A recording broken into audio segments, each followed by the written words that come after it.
Le témoin RMC.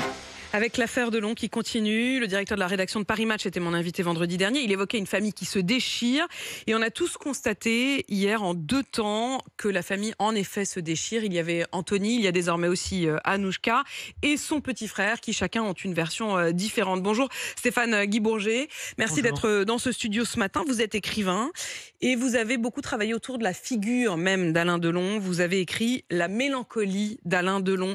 Il doit être bien mélancolique là, Alain Delon, s'il écoute et s'il regarde ses enfants. Hier soir, cette interview d'Anouchka Delon, la fille de l'acteur, la fille chérie de l'acteur, dit-on, qui dit avoir honte de cet étalage public. Elle-même, elle porte plainte après que son frère ait porté plainte contre elle.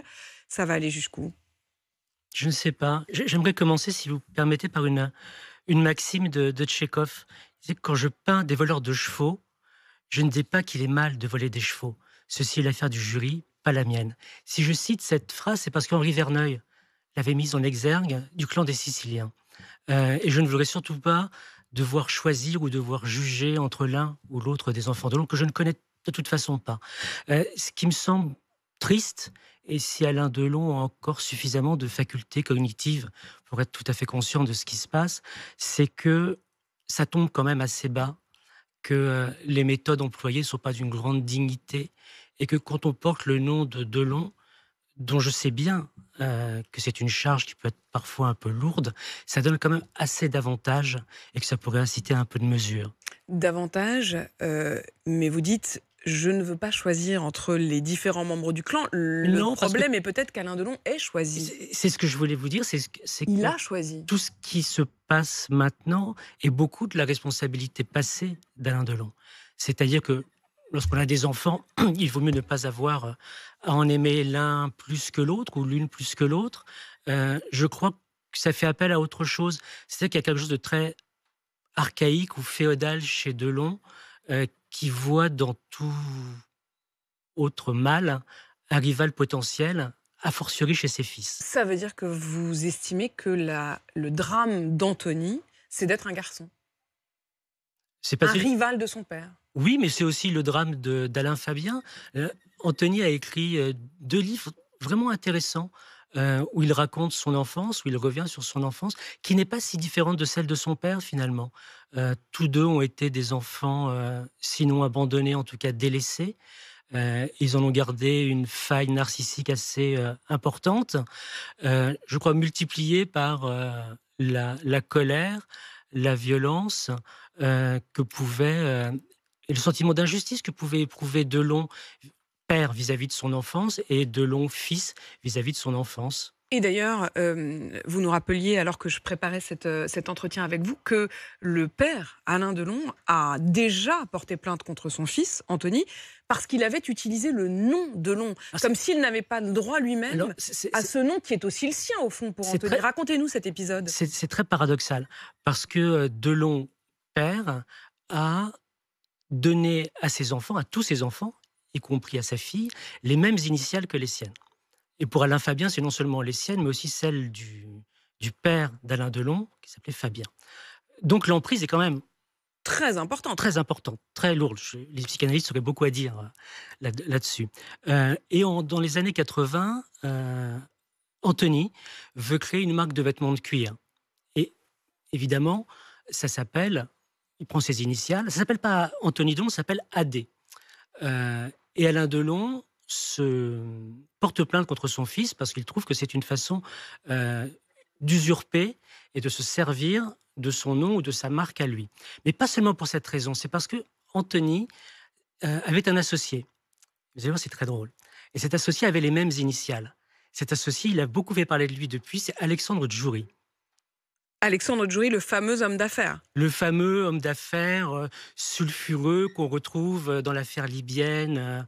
Et qui lui-même avait les initiales. C'est important aussi de comprendre effectivement que dès le début, il y a cette histoire de rivalité d'ailleurs et parfois de mise en concurrence de ses enfants, assez assumée. Je retrouvais une citation d'Alain Delon qui en 2018 disait « J'ai une fille qui est l'amour de ma vie, peut-être même un peu trop par rapport aux autres. » Il y a quand même une histoire d'argent, 50% de l'héritage pour la fille, 25 25% pour chacun des deux garçons. Et c'est là qu'intervient également le deuxième fils, effectivement, Alain Fabien, qui hier soir, sur les réseaux sociaux, après l'interview que sa fille a accordée au journal de 20h, carrément met sur les réseaux sociaux un enregistrement qu'il a fait à l'insu de sa fille, de sa sœur et de son père, dans lequel on entend sa sœur qui visiblement crie contre son père en lui disant ils sont en train de te prendre pour un idiot et moi de m'enterrer. C'est une guerre également entre le frère et la sœur, entre Alain Fabien et Anouchka.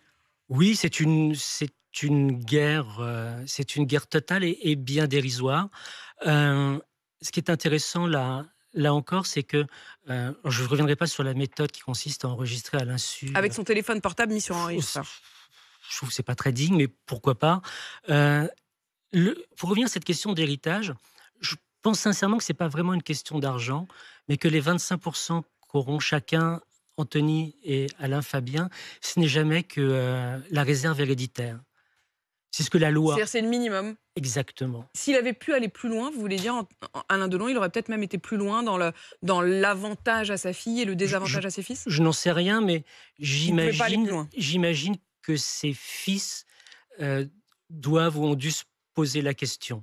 Et je crois qu'au-delà de ça, quand on voit la façon dont Anthony a commencé de communiquer, c'est-à-dire attirant tout le monde sur le terrain qu'il maîtrisait le mieux, le terrain de la communication, le terrain de l'image, et en posant pour la couverture de match Adouchi devant un arbre, il est en train de se poser, je crois, comme une sorte de chef de clan.